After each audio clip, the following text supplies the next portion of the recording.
Hey, I'm Hollis, and welcome to the Friendly Fangirl podcast, where I nerd out on the films, shows, and video games that I encounter every week. Be sure to follow this podcast, and please follow my Twitter and blog at Hollis Films to follow my journey experiencing the entertainment industry's greatest stories. Beware of spoilers, you have been warned. Half-Life 2. So, I started getting into the gaming industry about 10 years ago, using YouTubers and their Let's Plays to catch up on games I didn't play or games I couldn't spend money on to play myself. And for this last decade, there have been titles that are always referenced, titles that I've heard claimed as revolutionary, must-plays, icons of the industry. One such game, Half-Life 2. And after 10 years of constantly hearing about it, I am finally here talking about it. So I watched a Let's Play of the first game a while back. I kind of remember it. I know you play as Gordon running around the Black Mesa, a crumbling underground lab being attacked by aliens. And there was this ending where Gordon could potentially be of service to the beings from another dimension, and I don't remember what came of that. But Half-Life 2 starts, and you get the context clues that we are playing as Gordon after he was ever so helpful to these aliens, who are now living among us, helping citizens with their rebellion against a corrupt government and an alien invasion, which is really exciting because I feel like we're finally seeing Gordon's world for real for the first time. I will definitely have to do a 3 a.m. internet rabbit hole to dig deep into the story of this series because I definitely didn't pick up everything that's going on. Even with what I've already said, I'm sure angry fans are like, what the F is she talking about? Did she even experience the story? She knows nothing. Stupid. I only experienced the game once through a YouTube Let's Play, so no, I did not pick up every single context clue given through dialogue and the amazing post-apocalyptic environment that we run around. But yeah, I saw enough to know that this is a universe with a rich story, and I want to know more. One thing that stuck out was the graphics, more specifically animations and character animations and facial animations. It's easy to look with modern eyes and not see the big deal, but in the 2000s, the level of detail in these designs and animations was still pretty new, and this technology was only getting started. Going further to the physics of gameplay. Now that, yeah. I play Breath of the Wild now, and I get excited with the physics of that game. Half-Life 2 must have made people lose their minds. And I've seen the physics utilized quite well. I watched the speedrun of the game. Dang. Gravity is the best part of the game. Quite literally, you have a weapon called the gravity gun. You are truly a master of science. And also, the boat level, any of those driving sequences really, low-key, looks a lot of fun. Now, Half-Life 2 is insanely known for its cliffhanger, and what do I think? I don't know if it was much of a cliffhanger, more so than a promise for a game that has never been developed. And this ever-mysterious G-Man, I think he's the source of everyone's anxiety. Are we just never gonna know anything about him? It took the franchise over 10 years to provide another installment via a VR game, but given the success and demand, Half-Life has potential to be more it just has the potential to be more. And I hope we see it again soon, real soon. Lost, Season 5. So, time-traveling bunnies, huh? Yeah.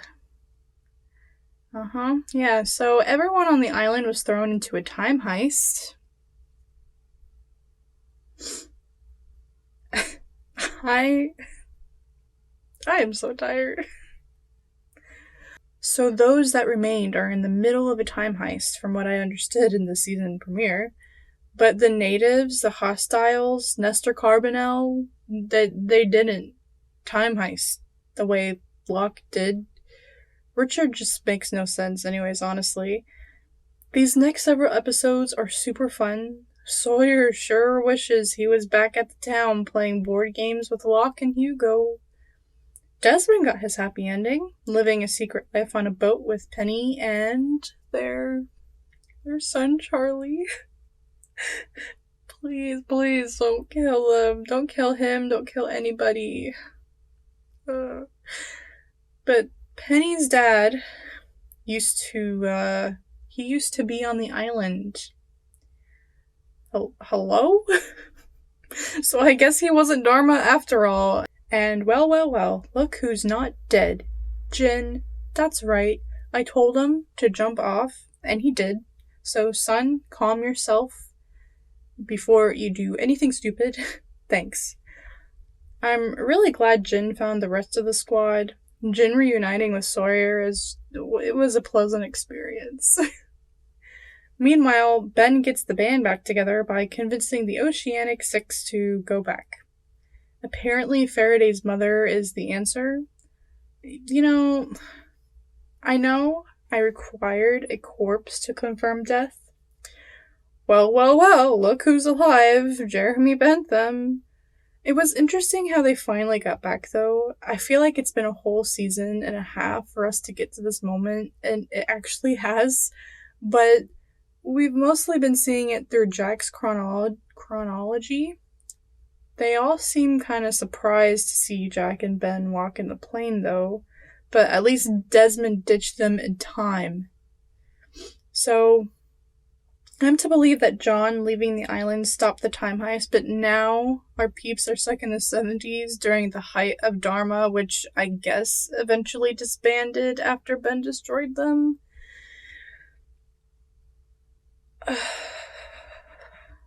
Well, so our people are part of Dharma now.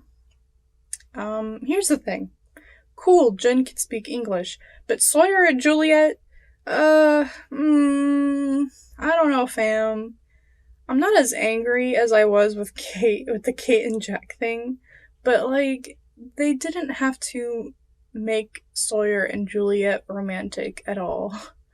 Seeing them traverse the time heist, I definitely noticed their fast friendship, but I would have liked them to just be friends. The ultimate platonic BFF team partnership.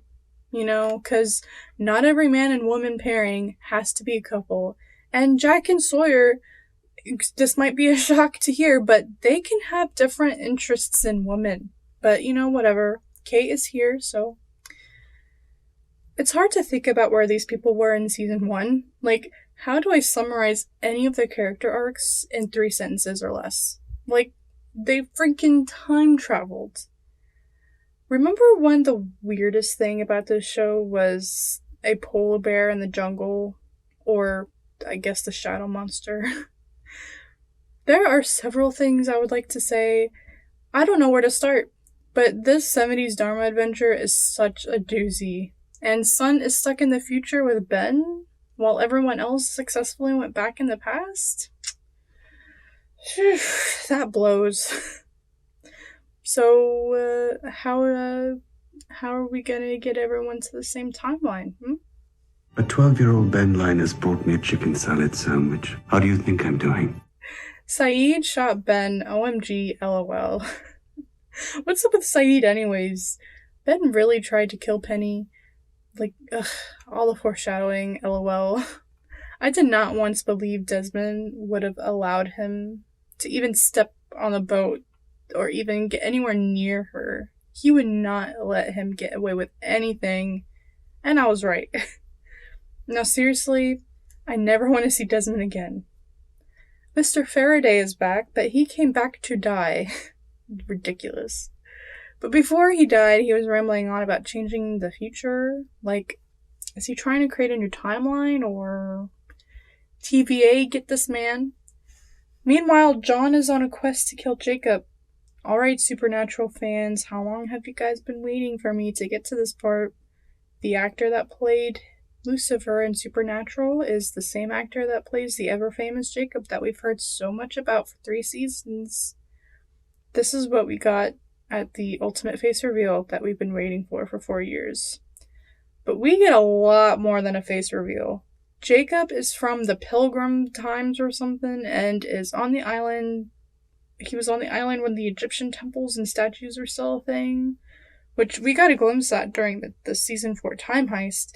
But Jacob has also left the island and had interactions with Kate, Sawyer, Saeed, Sun, and Jin. That was never explained. But enough about that. John made Ben kill Jacob, and right after it was revealed that John's dead body was in the metal box the entire time, then we get hit with the ultimate cliffhanger. The bomb went off. Now what? The season finale. That's what. Where do I even begin? I guess for the first 20 seconds, the sun rises and you hear, ah! And you just know Disney peaked here. The Lion King is by far one of the greatest Disney films of all time. First of all, the aesthetic of this movie just hits. Any fan art or professional art for The Lion King is always stunning. Artists just go all in for The Lion King art, and I love it. Even at Walt Disney World, looking around Animal Kingdom Lodge, Art of Animation, Lion King influences just make everything better. I think what really resonates with most people is how mature the story is. It's a bunch of talking animals, but the target audience is not specifically kids. You look at past movies like The Aristocats or Oliver and Company, those are cute family fun animal movies. But The Lion King is serious. Like the stampede, the murder, Simba's realization. Disney woke up and chose trauma this day, and we all felt that. This came with timeless life lessons, very often quoted. Of course, the classic Hakuna Matata, which translates to put your behind in your past. The past can hurt, but the way I see it, you can either run from it or learn from it. When we die, our bodies become the grass, and the antelope eat the grass. The one that hits me the most, personally, is Remember who you are. Because in the ever-changing life we live, we are who we are. Take that as you will. On top of the epic tale is one of the greatest film soundtracks I've ever heard in my life. Hans Zimmer peaked here as well. All the light touches gets me every time. And the iconic songs, are you kidding me? Elton John, what were you smoking? The Circle of Life, Just Can't Wait to Be King, Be Prepared, Hakuna Matata, Can You Feel the Love Tonight? Every song is a banger for no reason. This movie was completely revolutionary and more so than any other of the Renaissance era. Just thinking about it, within the next several years, Animal Kingdom was built, Disney's wildlife charity started, and to this day, Simba is still on an insane amount of merch. The legacy is there, and The Lion King will always be my number one. Kind of moving on to, I guess, the rest of the trilogy.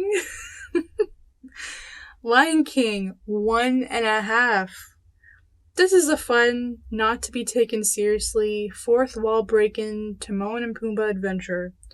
It goes over their origin story while giving us some more scenes with the boys and their time raising Simba, which is adorable. Also, the Tunnel Song is a banger. Is this movie canon? Possibly. Is it important? Not really. Is it a 10 out of 10 blockbuster masterpiece? Nah. It was totally made for kids, but I don't mind watching it every once in a while. The Lion King 2, Simba's Pride. Dang. This sequel did not have to go that hard. The songs in this are just too good, better than they should be for a sequel. And that whole segregation, racism allegory going on, it gets deep. What differences do you see? I would say the only thing dragging this film down is Timon and Pumbaa, unfortunately. They don't have a purpose. They're just there, simple comic relief. At least in the other movies, they were genuine supporting characters. Although, it comes full circle when Simba says, "We gotta put the past behind us."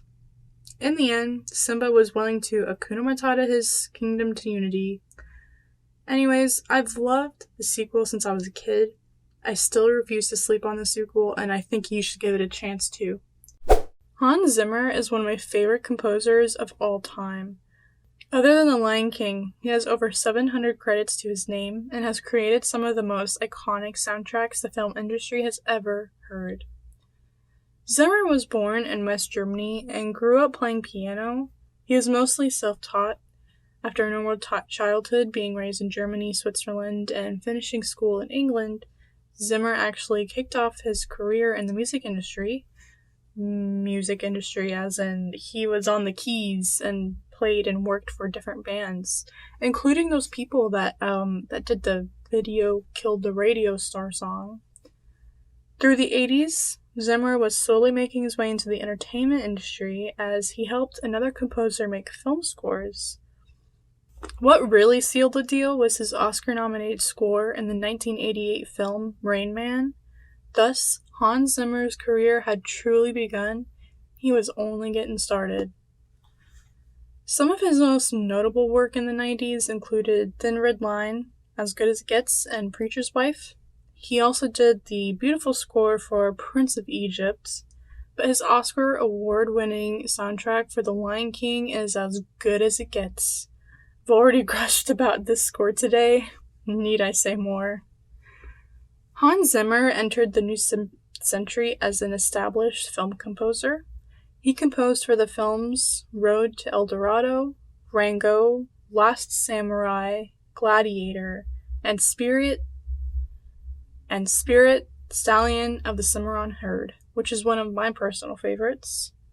He also composed for the classic DreamWorks trilogies, Madagascar and Kung Fu Panda. Yes, sir. He also took over the reins in the Pirates of the Caribbean franchise, composing for a few films. Yeah, Zimmer was the guy that composed the Davy Jones theme and the stellar At World's End score. He ended the first decade composing probably one of the most fun soundtracks I've ever heard for Robert Downey Jr.'s Sherlock Holmes films, which earned him an Oscar nomination. Getting into the last decade or so, Hans Zimmer has officially become an icon. He composed for Dunkirk, Interstellar, and Inception, receiving more Oscar nominations for these scores. He also composed for 12 Years a Slave, Blade Runner 2049, and Hidden Figures. He did the music for a bunch of those Planet Earth documentary series.